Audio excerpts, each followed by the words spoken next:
નમસ્કાર મિત્રો, આજે આ વિડીયોમાં આપણે થર્ડ પર્સનનું આવતીકાલનું શેડ્યુલ ઇંગ્લિશમાં કેવી રીતે કહેવું તે ફાધર્સના શેડ્યુલ દ્વારા શીખશું. તો ચલો આપણે શરૂ કરીએ. My father will wake up at 6 o'clock tomorrow. મારા પિતાજી આવતીકાલે 6 વાગે ઉઠશે. Then he will go for a morning walk. પછી તેઓ મોર્નિંગ વોક માટે જશે. He will do light exercise in the park. તેઓ બગીચામાં હલકી કસરત કરશે. આફ્ટર ધેટ પછી હી વિલ રિટર્ન હોમ. ઘરે તેઓ પાછા આવશે. He will take a bath and get ready. તેઓ સ્નાન કરશે અને તૈયાર થશે. Then he will worship God. Worship યાની પૂજા કરવી. પછી તેઓ ભગવાનની પૂજા કરશે. At 9 o'clock he will have a breakfast. 9 વાગે તેઓ સવારનો નાસ્તો કરશે. Then he will get ready for the office. પછી તેઓ ઓફિસ માટે તૈયાર થશે.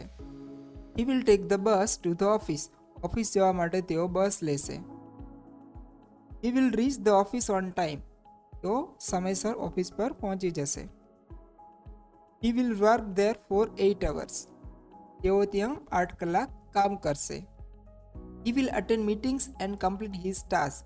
તેઓ મીટિંગ અટેન્ડ કરશે અને તેઓના કામ પૂરા કરશે. He will come back home at 6 o'clock. 6 વાગે તેઓ ઘરે પાછા આવશે. Then he will freshen up. પછી તેઓ ફ્રેશ થશે. After that he will have tea and snacks. પછી તેઓ ચા અને નાસ્તો કરશે. He will spend some time with the family.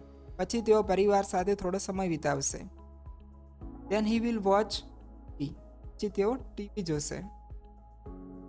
He will have dinner at 9 o'clock. 9 વાગે તેઓ રાત્રિ ભોજન કરશે.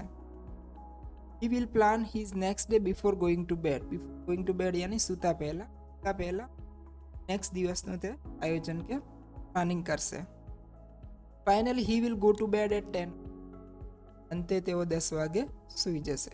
હવે આપણે આવતીકાલના શેડ્યુલમાં જે વર્બ્સ યાની ક્રિયાપદોનો ઉપયોગ થયો છે તેનો અભ્યાસ કરશું. તે શરૂ કરતાં પહેલાં એક અનાઉન્સમેન્ટ. અમારું સ્પોકન ઇંગ્લિશ અને ગ્રામર ક્લાસીસ અમદાવાદમાં આવેલ છે. સો આપ ઓનલાઈન કે ઓફલાઈન કોર્સ જોઈન કરવા માગતા હો તો સ્ક્રીનમાં આપેલા નંબર 7283969498 ઉપર કોલ કરી વધુ માહિતી મેળવી શકો છો. ચલો હવે આપણે આગળ શરૂ કરીએ. અહીંયા વર્બ ટેબલમાં V1 યાની મૂળ ક્રિયાપદ, V2 યાની ભૂતકાળનું રૂપ, V3 યાની ભૂતકૃદંત, V4 યાની વાળું ક્રિયાપદ, V5 યાની SES કે IS વાળું ક્રિયાપદ.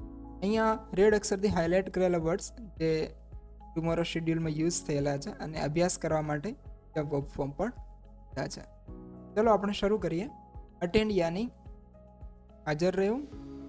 તેનું V2 થશે attended, V3 attended, V4 attending. Come યાની આવવું, came, come, coming, comes. Complete યાની પૂરું કરવું, completed, completed, completing, completes. Do યાની કરવું, did, done, doing, does.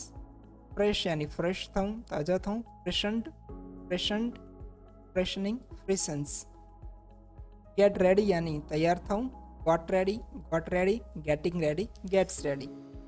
Go યાની જવું, went, gone, going, goes. Have યાની લેવું યા ખાવું, હેડ, હેવિંગ, હેઝ. લિસન યાની સાંભળવું, લિસન્ડ, લિસનિંગ, લિસન્સ. પ્લાન યાની આયોજન કે યોજના બનાવી, પ્લાન્ટ, પ્લાનિંગ, પ્લાન્સ. રીચ યાની પહોંચવું, રીચ્ડ, રીચિંગ, રીચિસ. રિટર્ન યાની પાછા ફરવું, પાછા આવવું, રિટર્ન્ડ, રિટર્નિંગ, રિટર્ન્સ. સ્પેન્ડ યાની વિતાવવું, સ્પેન્ટ, સ્પેન્ડિંગ, સ્પેન્ડ્સ. ટેક યાની લેવું, ટુક, ટેકન, ટેક્સ. એવી જ રીતે પોતાનું ડેલી રૂટીન ઇંગ્લિશમાં કેવી રીતે કહેવું તે અહીંયા ક્લિક કરીને વિડીયો જોઈ શકો છો. For watching. Have a good day.